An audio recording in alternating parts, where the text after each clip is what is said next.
من وجهة نظرك إمم. ومن وجهة نظر علي، شايفين مستقبل الWWE فين كمان 5 سنين؟ عشان تعرف تتفرج على بقية الفيديوز نشوف البارت الأولاني عند عبد الرحيم في الdescription في قناته، عشان تفهم إحنا بنتكلم على إيه.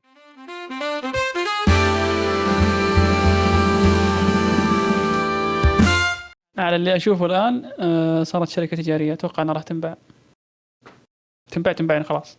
انا عارف تتباع لمين بس مش هقول. لا أنا هاقول على فكرة، أنا عندي رأي ومقتنع مين؟ بيه وهاقوله جدًا. لا ما تعرفش مين؟ استنى هاقول أنا. عارف مين؟ أنا عارف قول لي في وداني، قول لي في وداني، لا، استنى لا، عشان استنى بس قول لي في وداني. ايوه العب ادي بُص فجرها. أنا اللي شايفه من الاتجاه اللي هم ماشيين بيه الاتجاه التجاري ده، تمام، اللي هو مركّزين على الفلوس بس، كل الfans بتوعهم غصبٍ عنك أنت لو اتضربت مرّة، ضربت التانية، لسه بتحبه، بس لسه بتحبه برضه، ضربت التالتة، الرابعة، الخامسة، خلاص فاهم، تعبت مش هتعرف تكمّل، وغصبٍ عنك مش هتعرف تتفرّج، إمم. واللي بينجّح أي منتج فعلًا الloyal fans بتوعه، أنت هتلاقي كل الloyal fans صح. خسرتهم، ما بقوش غير الcasuals بتوعك، الcasuals بتوعك مع الوقت إمم. يعني بعد في خلال 5 سنين هتلاقي مين اعتزل، جون سينا اعتزل، AJ ستايلز اعتزل، CM Punk اعتزل. احتمال برضه راندي يعتزل، هتلاقي كل بروك ليزنر برضه كده مش برّه الصورة، هتلاقي كل الveterans اللي أنت متعوّد عليهم، اللي أنت بتتفرّج على المنتج عشانهم موجودين، خلاص، تتفرّج على إيه؟ تخش تتفرّج على ريا ريبلي وديميان إمم. بريست ودومينيك كراميلو ميستيريو هيص لو كانوا الناس دي مش وحشة، بس بالكتابة وحشة، يعني ويلي مثلًا نايت كتابة صوت. يعني جون سينا جولته الاعتزالية بص لي باظت، ازاي، بص لي يعني ازاي، بص لي ازاي. ماشي. جولته الاعتزالية بتاعة جون سينا باظت بجد لإن الكتابة كانت فيها سيئة، مع إن جون سينا روعة، يعني هو شايلها، أنت متخيل مثلًا لو حد كان مكان جون سينا كان إيه اللي عمل فيها؟ كانت هتبقى أوحش من كده بكتير، ده اللي أنا باتكلم عليه، أنت شِلت صح. الناس القديمة، الناس القوية، الناس اللي بتحبها، وحطيت ناس تانية مكانها، الناس دي مش وحشة، بس مع كتابة سيئة وزبالة، فبالتالي هي الكتابة. هنوصل لمرحلة إن ما يبقاش في fans، الشركة بدأت تخسر، هيبقى سعرها رخيص، حتى لو لسه سعرها غالي هييجي حد يشتريها، مين يشتريها؟ وأنا أتمنى حاجة زي كده عشان ممكن يطوّروا فيها لو فعلًا بالتوجيه الصح، السعودية ممكن تشتري الWWE بعد ما فعلًا تنزل كثير بسمها، كثير فانز بيختلفون معك، خصوصًا الجمهور الغربي. ما أنا عارف عشان دي بس أنا عنصرية، باور رينجرز عنصرية. باور رينجرز لا بس هاقول لك حاجة، جودة العروض السعودية اتحسنت آخر فترة، حاجة كده. جدًا لا تذكرني بعروض مباراة أندرتيكر وشون، لا، لا، لا، انت لا. عارف ليه، انباعت عارف ليه بقت احسن؟ إيه. علشان الجمهور نوعا ما اتثقف، دي اول حاجه. هم معاهم البادجت ومعاهم القدره الماليه اصل هم بيمشوا بايه، ده بايه بيمشوا بفلوس. تيك يو صح. بلاش دبليو دبليو. اه تعالى يا عم اعمل لنا عرض حلو والسيناريو حلو عشان نديك فلوس، هي كده الدنيا ماشيه كده، فاهم؟ تعال اعمل لك عرض حلو عشان ياخد فلوس، اروح بساتردي نايت ببلاش اهو، ده ببلاش، عايز حاجه حلوه ادفع. إيه. انا بالضبط. حاسس ان انا صراحة في أتفق معاك. ثروه، انا حاسس ان انا ونايت والعروض اوف عند تشامبيونز الأخير العروض تحفة، كان حلو جدًا. العروض أصلًا من بعد كراون جول 21 إلين العروض الآن متحسنة بشكل رهيب. صح في بيمشوا يعني قصه، عروض لا سيئة بيمشوا على لكن الاقل بيمشوا القصص. زمان كانوا بيعملوا عرض فور ذا شو، دلوقتي لا، في حته من القصه تمشي، مشيت عندكم حبه يعني راحت كينج السعوديه. اند كوين اوف ذا رينج صار رئيسي. كينج اند دي كوين حقيقة اه اللي بيفوز اه بالتاج بيلعب على اللقب في سمر سلام. ايوه فانا اتمنى يستمر عندنا ما يطلع برا. هذا شيء صراحه شيء جميل جدا. فكرته بتحس انه حاجه مشابه جامده قوي، للرويال رامبل، مشابه للميشن تشامبر. حاجه بتودي فكره على يعني بتحرك العروض. وزمان لما كانوا بيدفعوا فلوس كانوا بيجيبوا عشان دريم ماتشز اللي هو إيه زي بتاع الأندرتيكر وكين والدي إكس والكلام ده، ايوه لان الجمهور دلوقتي عندنا بشكل بسيط ما يعني. انا كنت مره والله العظيم قصه حقيقيه، كنت في عرض بتذكرون مباراه جولدبرغ واندرتيكر صح؟ ما اللي عملش، ما كانت عرفش يعمل كانت الجاك هامر ما عرفش الجاك يرفعه هامر. انا كان معي واحد صاحبي وقتها ما يعرف اي شيء في المصارعه، دخل جولدبرغ ويمشي طالع فيني الله ستيف اوستن طالع لا اله الا الله والله ريكوشي العظيم ريكوشي دخل، ريكوشي دخل. والله العظيم طالع يقول لي انا ستيف اوستن، قلت له ليه بالحل هذا جولدبرغ. فالثقافه بشكل كبير تغيرت ونطمح ان شاء الله انها تكون افضل وافضل. هتبقى احسن، هتبقى احسن لما تيجي رسمينيا، هتيجي عندكم هتبقى احسن بكتير. انا ما اعرفش انا اتكلمت في الحوار ده ولا لا، احنا ممكن نتكلم في الحوار ده، ممكن نتكلم في الحوار ده. نتكلم فيه جدًا، أنا ماشي. موافق. تفضل تفضل. ماشي استنى بحرك المايك. بس هنطلع فين؟ سينمائي. بص. ماشي إخراج ده إخراج. اخراج يا ابني، انا بمنتج وبعمل وبستحمى. أنا باطلع أصور بس. ياسر بيطلع انت اللي بتمنتج؟ لا انا بمنتج علي بيمنتج ايوه. انت فاكر احنا هندي فلوس لحد يمنتج لنا يعني؟ ده انت مقيح قوي. لا طبعا. لا كمان لا والله، لو في حد، لا مش عشان مش احنا معفنين، لا لو في حد يطلع الفكره اللي في دماغي ان انا اشرح له اقول له عايز كذا كذا كذا كذا ويطلع الفكره اللي في دماغي. حتى مم. الفكر مش لازم تبقى حلوه، بس انا عايز ده التوجه يبقى كده في الفيديو، هديله فلوس عادي، فاهم؟ بس مش ما فيش حد. اكيد ما في احد حيفهمك زي ما تبغى انت. انت شفت الفيديوهات ليها طابع يعني مش كوميدي، انا مش بشوف لازم. بتزوم بتضيف بتحط صوت الزوم طه حق الزوم فاين. يب. فانا لا يعني انا والاتنشن سبان بتاع الناس عالي يموت يعني، ما اعرفش الناس تسمع بودكاست ده ازاي، بس الاتنشن سبان بتاع الناس عالي يموت، عايزين فاهم؟ انا اصلا ضد البودكاستات الجديه. انا ودي نفسي اسمع بودكاست كذا ضحك. ما هو زي سخيف. كده عايزين احنا بنعمل. ما انا ما يعني فاهم؟ واحد طلع لك بكتشيرت كودي رودز وسبونج يعني بوب ممكن الان وجون تزوم سينا. على وجهي تجيب تلعب في وجهي عادي. ايوه ما اهم انا شيء هعمل كده، انا عندي هعمل كده بس مشاهد. بس هقول لك حاجه، هعمل كده بس الفيديو مثلا داخل في ال 17000 ساعه، فاهم؟ فانا قاعد اقصقص حته لا بس على فكره الفيديو مش يا- طويل قوي زي ما انت فاكر، يعني في آه. حاجات كتير احنا قلناها مالناش لازمه تشيل في النص كده ماشي نفلترها عشان ما مم. تمشي مثلا الكومنتات. ايوه على حسب بقى المهم يعني في راس المنيا في السعوديه. ماشي راح طريق ثاني هناك بعدين رحنا رجع. تفضل. منتجنا وكده. انا اصلا مش يعني انا اصلا اتعلمت إيه. مونتاج عشان الفيديوهات، انا ما بتعب او مش بمنتجتي من زمان، منتجتي. سوني فيجاس تستخدم سوني فيجاس ولا انت ليه اثنين خالد؟ انت ليه اثنين خالد ستايل؟ سوني فيجاس ايه؟ ليه؟ لا قصدي انا يعني بستخدم فيلمورا ما بستخدم سوني فيجاس. اوكي ماشي، ما انا يا ساتر يا رب لا يصير وقع الزباله. ولا سوني فيجاس ولا فيلمورا. اي برنامج يبقى سموث في ايدك اشتغل بيه بس. انت تشتغل في ايش؟ كل حاجه. انا عايز اقول لك كمان يعني كصور اي فيجوالز انا مش متعلمها، بس يعني بتطلع في دماغي هتطبق. يعني حتى لو شفت الفيجوالز بتاعتنا انا جيف هاردي وياسر لابس حمالات كفيجوالز عموما تعمل. انا عايز راس المنيا لما تيجي السعوديه، نفسي يا استاذ تركي آل شيخ، يبقى مثلا في عرض في ينبع، عرض جي سي دبليو في الينبع، عرض تي ان اي في جده، عرض راس المنيا ماشي، تبقى او راس المنيا ويك او راس المنيا مونس، ده يبقى كله عروض في السعوديه في المنطقه العربيه كلها. شوف بقى الانديز يعني حاجات، اصل راس المنيا ويك ده في عندهم في الغرب بيعملوا ايه؟ شوف المدينه مثلا لاس فيجاس يبقى الاسبوع راس المنيا ويك، كل بقى الانديز بينقلوا للمدينه عشان تبقى فيها عايزه تتشبع مصارعه، اللي فيها تتشبع مصارعه. ايوه الحاجات جي سي الانديز دبليو كلها بتجي. كله والحاجات اللي احنا ما نعرفهاش. فمثلا فيها ايه لو في جي سي دبليو في ينبع وفي تي ان اف في جده، والعرض راس المنيا تبقى في الرياض، فاهم؟ بحيث ان ما يحضرش راس المنيا يبقى عارف برضه ان في حتته في مصارعه وفي فعاليات يا عم روح عادي، هتبقى سعرها على حسب دخل مايكل، هتبقى سعرها ارخص وهتشوف برضه منتج حلو.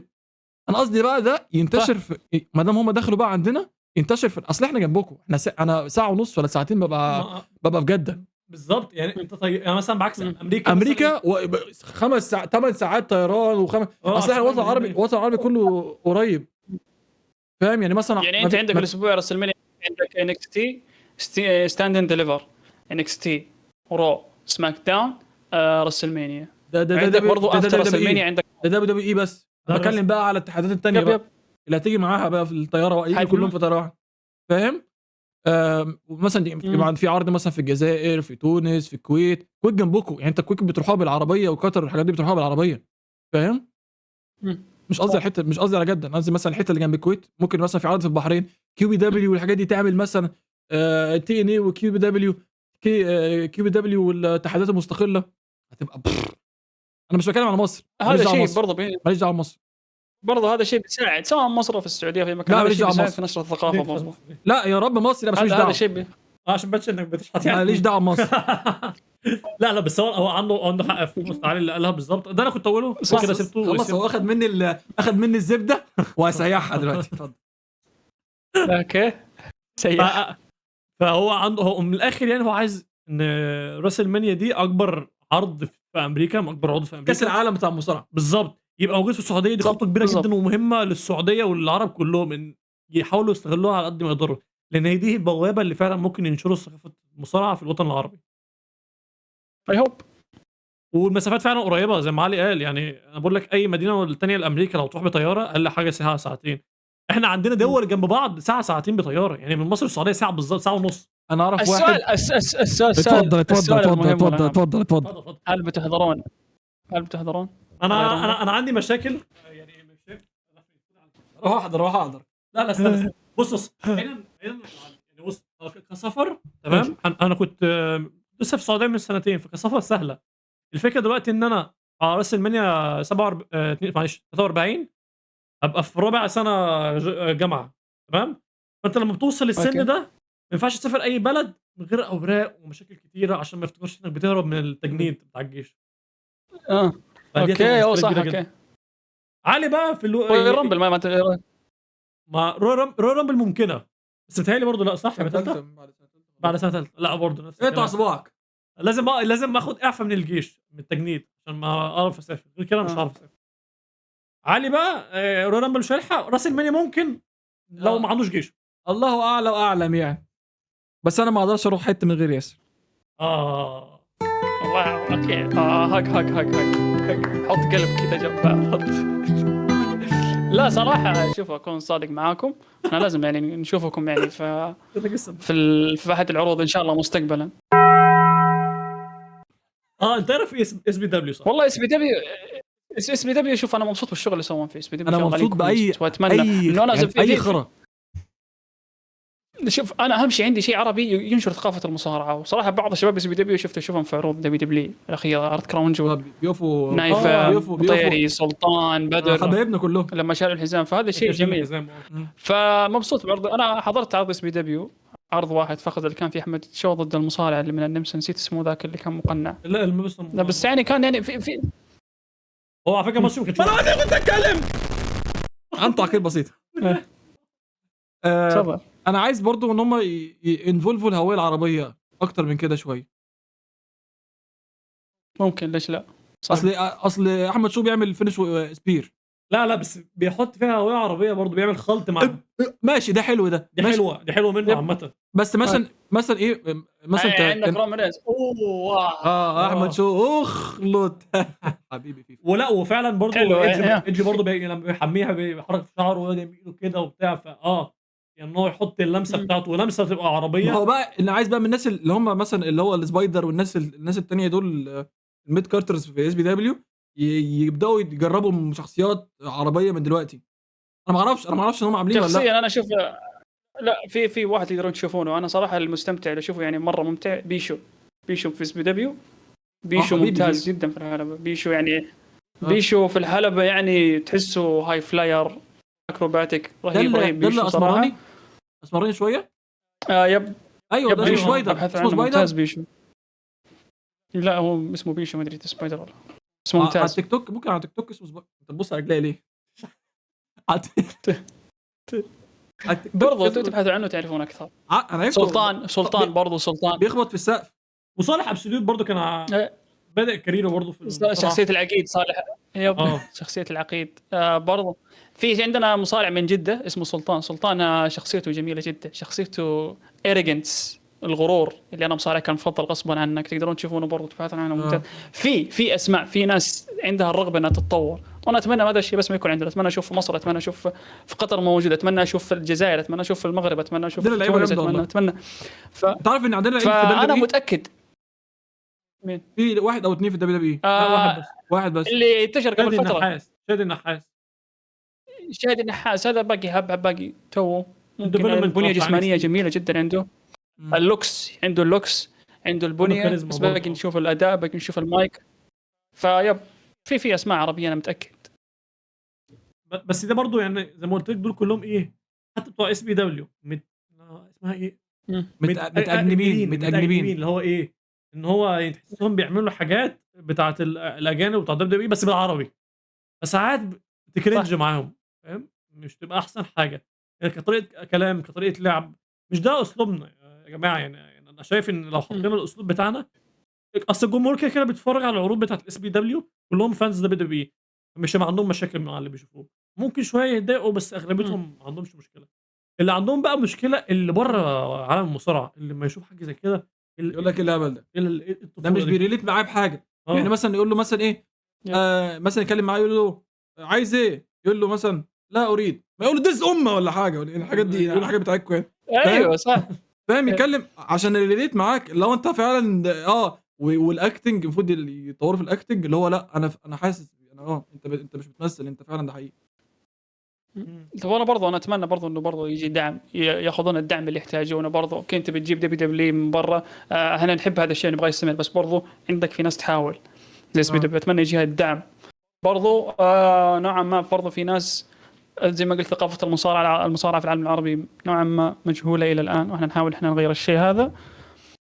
لكن اتمنى انه يتغير في اسرع وقت قبل الرسلمانيا. انت متخيل رسلمانيا في ناس كثير من برا بيجون اجانب. اوكي هو طز، انا ما فكرت. لا انا متوقع اوكي في حدود الراس المنيا يعني الفتره اللي قبليها والفتره اللي بعديها يحصل تغير رهيب في الصناعه. برضه بتجيك ناس من برا تبغى تشوف. اوكي انا جاي السعوديه عشان رسميني، بس ابغى اشوف السعوديه ايش عندها، هل هي تحب المصارعه؟ اوكي في اس بي دبليو، خلينا نشوف اس بي دبليو بالضبط. ممكن يحضروا حضور اللي هو زي اس بي دبليو العروض المحليه دي اكتر. على فكره كيو دبليو حلوين، كيو دبليو اس بي دبليو حلوين لو لعبوا مع بعض، فاهم؟ يعملوا عرض هنا ولا عرض هنا. انا مع اعلن تعاوني، اي اتحاد مصارع عربي في اي مكان في العالم عربي انا داعم. بس كيو دبليو عندهم مصارعين اجانب كتير بقى عادي يعلموا العرب يعني، ما عندوش كده. انت عارف ليه كمان بيبقى عندهم تبعتهم؟ عندهم دولف زيجلر بيروح لهم، وجندر مهال بيروح لهم، وميك فولي برضه، اي حد فريلانسر. انتنا احنا كده اكيد انتنا احنا عبد الرحيم. الو الو الو الو الو الو الو الو الو الو الو الو الو النت فصل. عندك انا تحيا مصر، تحيا مصر. كسبنا حاجه. تحيا مصر بس فين عظيمه يا مصر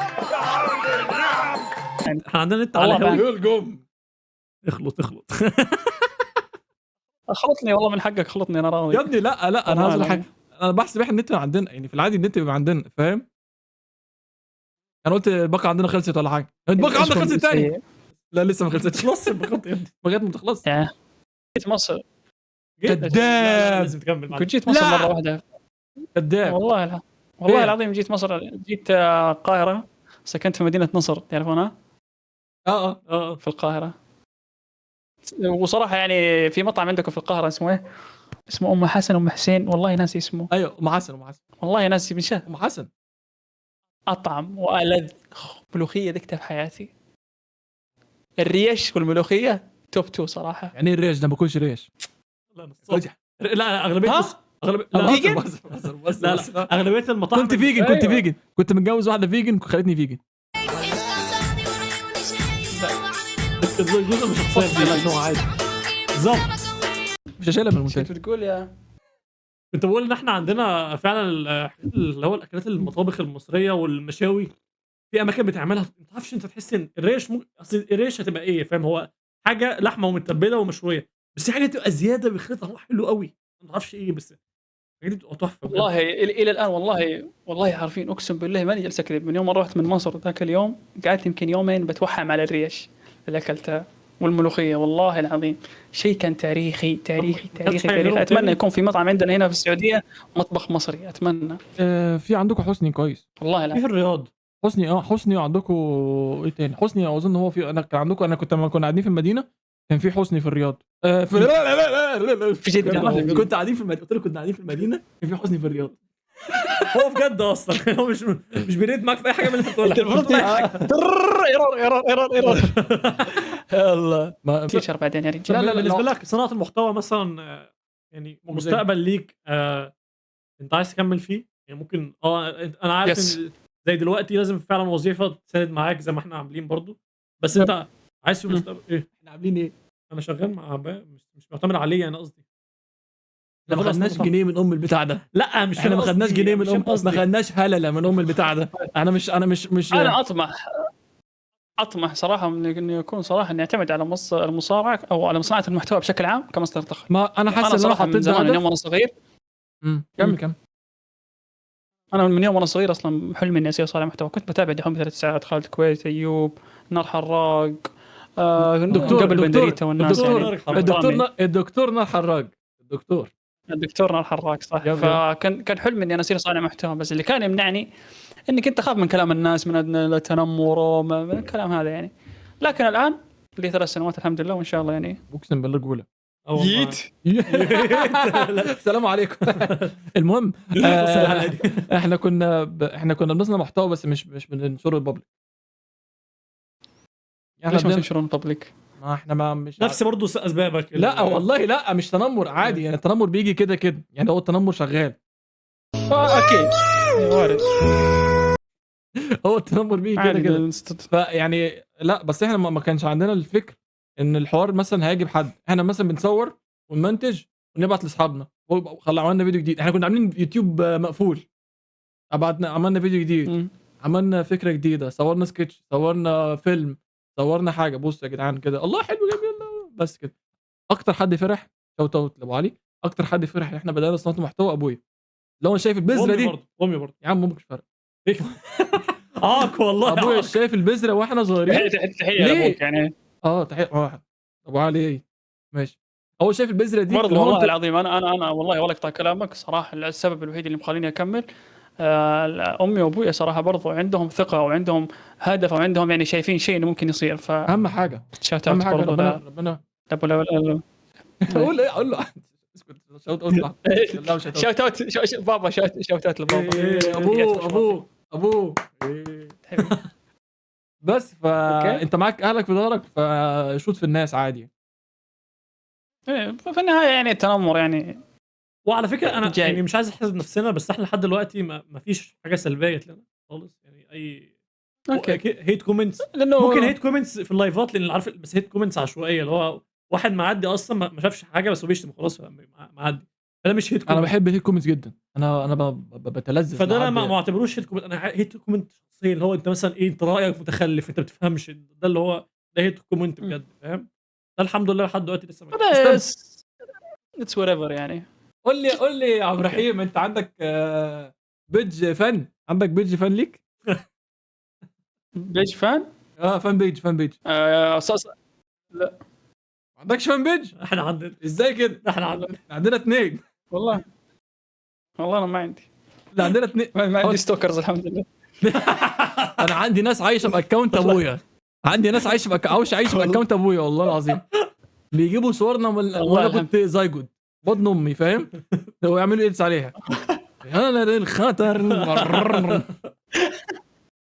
وعارف انت الاكونت اللي هو بتاع ايه يجيبوا شخصيه يعني بابليك فيجر ويقول لك ايه جد فلان الفلاني ويحط نفس صورته بس بفلتر عجوز ويحط عاملين اكونتات. احنا عندنا جد علي وياسر ماشي. انا يعني يو كان سيرش دلوقتي جد علي وياسر ودرويش درو كيكس فان.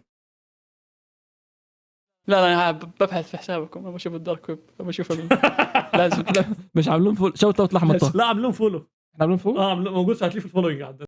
ماشي عبوله. لا شفتوا عرض ديفيد بلينر ريل؟ ما فيش قول سامعينك. تابعتوا الريل؟ تابعين الريل؟ ييت ده انا بعمل ايه اللي قلت توقعي بتاع اللي هو خلال 5 سنين اللي كان ممكن ايه اللي يحصل مع الدبليو اي ان هي فعلا تنزل جامد اسهمها السعوديه تشتريها. ف وهو والسويتش ده بيحصل في خلال 5 سنين هتلاقي ناس كتير بقى بتجرب الاليت بتروح من ناحيته لان مشكله الاليت زمان كانت ايه وكانت معايا انا شخصيا مفيش قصص بالظبط. مفيش قصص ماتشات جميله يا عم بتاع ماتشات حلوه وريسلينج جميل بس فين الستوري تيلينج فين البروموهات مفيش اي حاجه. فكانت ساعتها دبليو اي متصدره عشان كانت حوار الستوري تيلينج بتاعها حلو ايام بقى راسل مانيا 40 و39 و88 الحاجات دي كانت مش هقول لك البيك بس كانت احسن من دلوقتي. لان الناس كانت احسن من الاي دبليو. من اول مثلا ايه من بعد راسل مانيا 40 اللي بعد السمر سلام بدات الدنيا تنزل شويه. اول ما دخلنا في راسل مانيا 41 خلاص القصص كلها بقت وحشه. بقت الاي دبليو معديه في القصص معديه في الرينج برفورمانس بقت بالتالي احسن منها لان هو الحاجتين الفاكتورز الوحيده اللي في المصارعه الان رينج سكيلز والقصص الاثنين بقت احسن منها. فعشان كده انا دخلت فعلا في الاليت وجربته والصراحه مش ندمان وهو عاجبني جدا. تعمل ايه ماشي فبس علي هقول لك 5 اسباب دلوقتي ليه الايه ده احسن من دبليو اي. يلا روح 5 اسباب ميسي من المنوفيه.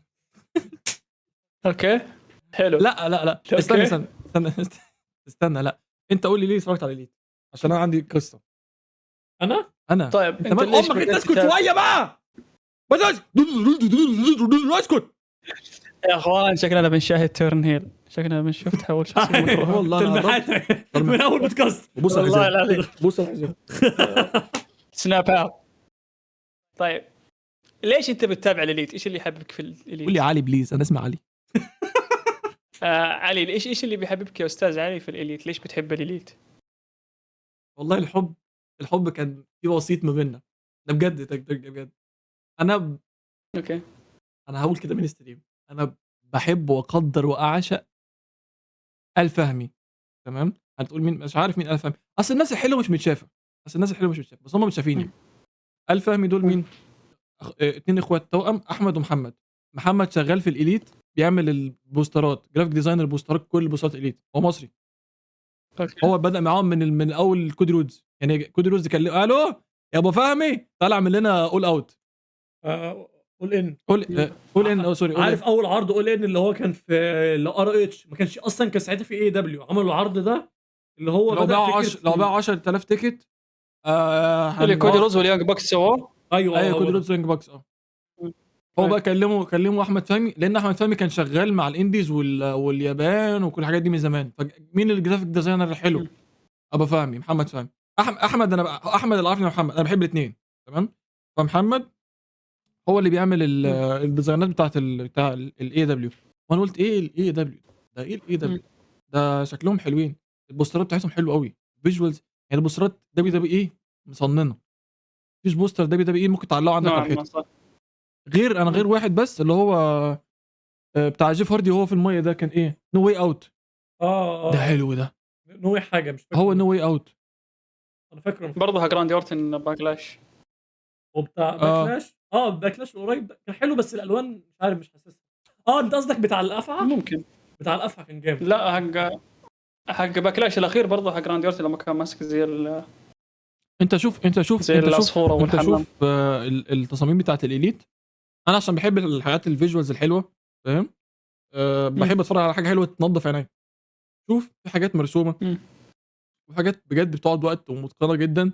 وفي هو كان بيعمل لليابان، اللي هو اليابان ده اكتر جمهور متعصب على اي حاجه. يعني عارف انت اليابان في حنيكه يابانيه كده، فاهم؟ لازم حاجه تبقى نيت جدا. هو بيعمل بقى، كان عامل برضو تاني احسن بوستر بعد اول ان اللي عليه صوره كودي رودز والناس دي اللي عملت موجود في الاستاد لحد دلوقتي. الاستاد اللي عامل فيه اول ان محفور البوستر عليه بتاع اول ان. ما شفته والله. علي قصده ان محمد فهمي ده من الناس المساعدين في تاسيس الاول ان من ناحيه الفيجوالز، يعني اي دبليو معلش اي دبليو.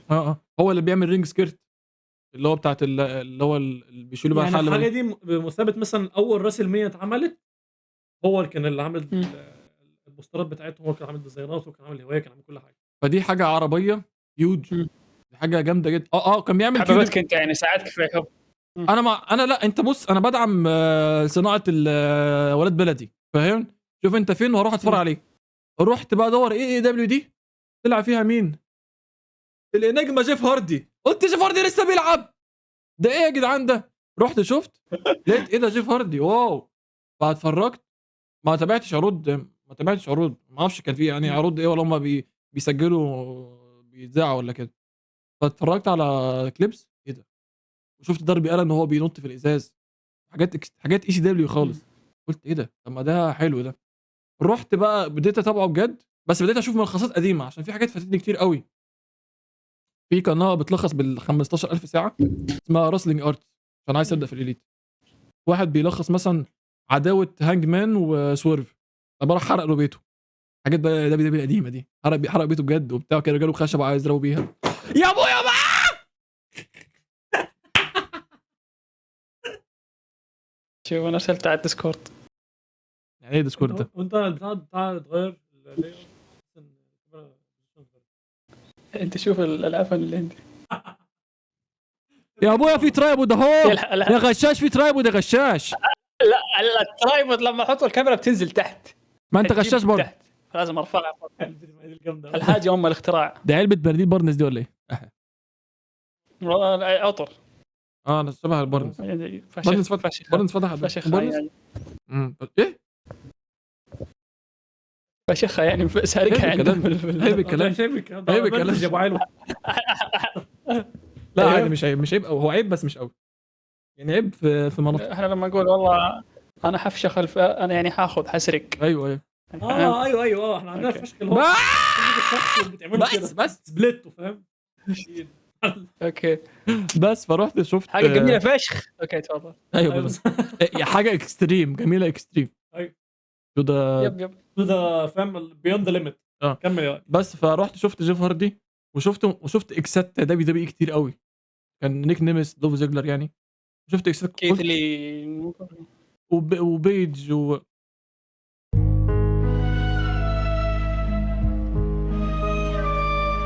وماشي مش معنى بيج يعني. مش عارف، مش عندك عارف. ناس كتيره بيج يعني. يعني اتطردت غصب عن الناس يعني. ايوه اتطردت، واكزيفير وودز ما اتطردش، ما اعرفش ليه. ما اعرف ازاي. كمل ما علينا. محترمه جدا. أيوة. بالظبط. عنصريه تجاه السود. أيوة. انت عرفت ازاي؟ والله ما انتشر فيلم توعوي لها قبل فتره. كان في يا عم فيلم لا توعوي. مش حاجه. لا هو ما عرف، هو لا القصه بجد، القصه انا صدق، القصه ترو ستوري. هو شات ماشي ما بيننا وبين اكزيفير وودز، ايا كان الكونتنت بتاع الشات ده. وهي اللي طردت اكزيفير وودز لسه قاعد. باقي في ناس تقول ان دبليو المرأة. عنصريه. نعم مع المرأة.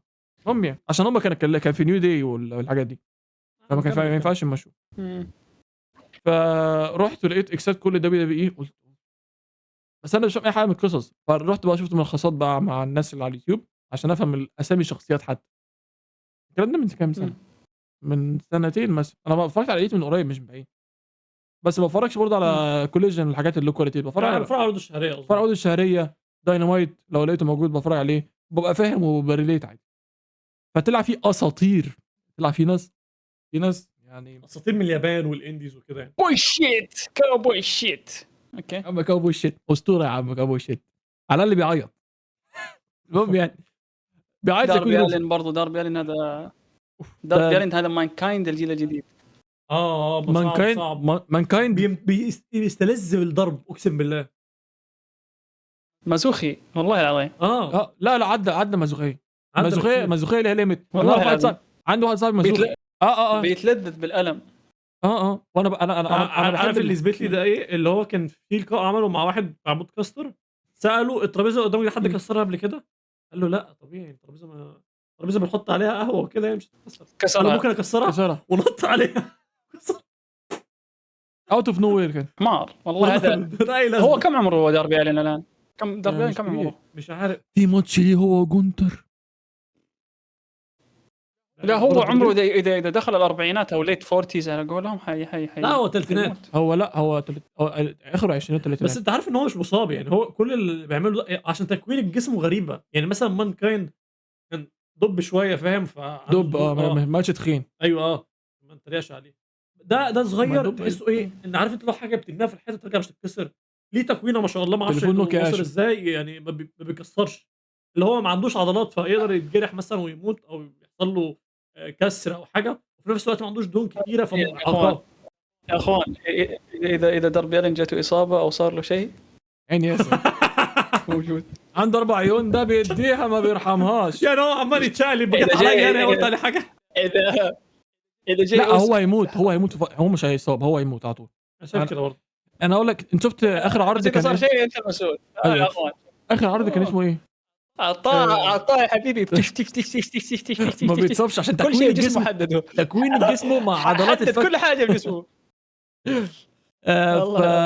اخر عرض شهري انا قلت كانوا بيلعبوا اي كويت ماتش في الاليت ضد جون موكسلي بقى يستلذ بالدم برضه يعني. هو جون موكسلي اللي مشاه من الدبليو ان هم حطوه دين امبروز. بس دين امبروز اللي هو مشاه ان هو بيحب العنف يعني. هو بيحب يبقى ستيف شويه والحاجات دي مش لا دبليو عايز تحافظ على الناس عشان تكون بيهم ستوري مش تحصل. عايز الناس تعيش يعني عشان تتجوز وتخلف وتعيش حياتها. السمونز وكده. صح السمونز اتقطعوا، مش هيبقى في سمونز تاني. مش هقول ليه. المهم يعني بجد ليه؟ كلنا عارفين ليه. هو عارف ليه خلاص. ماشي. هو انا قلت له بس هو صغير لسه. اوكي فهو جون موكسلي بيستلذ برضه بالدم. فمتخيل بقى ماتش جون موكسلي، هو دي عداوه بقى لها 3 شهور ولا حاجه، كل شويه بيوصلوا الى حد الموت، الى قبل الموت بشويه، بعد كده حد فيهم بيجري او اي حاجه كده، وبعد كده بيكملوا عداوه. فهو داربي الن ضد الديث رايدرز. ديث رايدرز ده فريق جون موكسلي عامل كده، الناس مجانين. ويلر يوتا ما سيزارو انت عارف اهو. انا ليه بسرح؟ انت ليه توي؟ هو نوعا ما يعني على خفيف على خفيف على خفيف. بس شوي انا مش شوي. محنك اليت، ما انا نفس المعلومات بتاعت الدبليو دبليو طبعا، لا اقل كمان بكتير. فبس فهو ده يعني هو ده القصه الجميله اللي هو ده هاكلك من ودانك وانت هتاكلني من وداني واعورك واعورني. بس انا عارف احسن قصه دلوقتي شغاله في الاليت بالنسبه لي اليونج بوكس. عارف القصه؟ ممتعه جدا ممتعه جدا. هقول لك فكره، هم يونج بوكس مؤسسين من مؤسسين الاليت، ماشي. لعبوا على ماتش مع اوزبري ومين؟ اوزبري وسويرف. اوزبري وحد وسويرف غالبا. لو كسبوا اوزبري وسويرف، لو كسبوا اليونج بوكس مش هيبقوا المدراء بتاع الشركه تاني، تمام. وكسبوا فعلا. ولو سنه بس الستيبيوليشن تاني، ولو لو اليونج بوكس كسبوا هم بقى والاوزبري وسويرف ما ينفعش يلعبوا. لا ما ينفعش يلعبوا على لقب، ما ينفعش يلعبوا على لقب لمده سنه او سنتين، حاجه زي كده. مش فاكرين انه هم خسروا الماتش اليونج بوكس، ما بقاش دخلوا بقى بعديها بانترست ان هم ما بقوش معاهم فلوس يعملوا الانترنس بتاعهم. دخلوا من غير موسيقى، ومكتوب تالنت نيم، مش مكتوب اسمهم حتى في السكرين. هم معهوش فلوس، فهم بقى ايه في ستوري لاين ان هم بيروحوا يلعبوا على ماتش على فلوس على 500,000 ولعبوهم وبقوا معاهم فلوس، ودخلوا العرض اللي بعديه ببايرو وبو بو بو بو ويانج بوكس واغنيتهم وبتاع كده. بعد كده خسر فلوسهم في المهرجانات.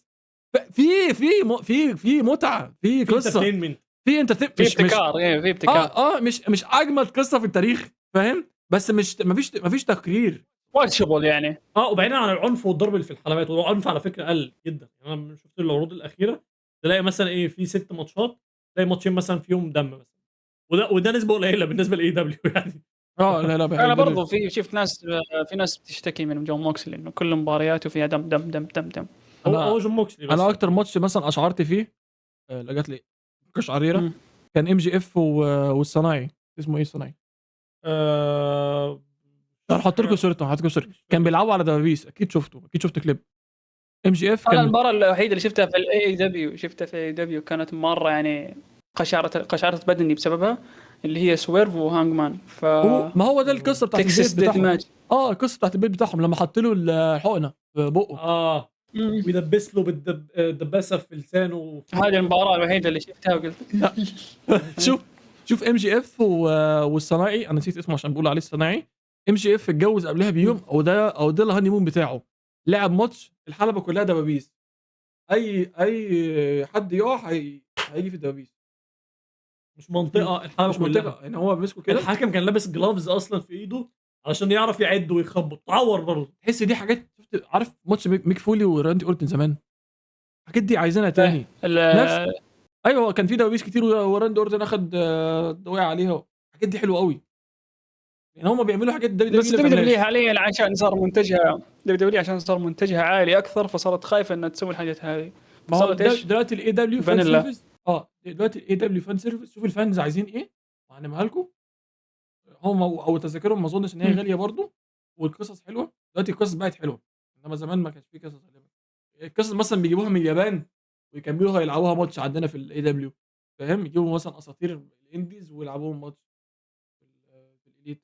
دلوقتي لا في. انا صراحه انا ببدا تدريجيا اني اتفرج على اي دبليو، ما ادري خصوصا صار اشوف ميمز في تويتر على تويتر، اشوف ميم على اوكادا. شفتوه حق الموظف اوكادا.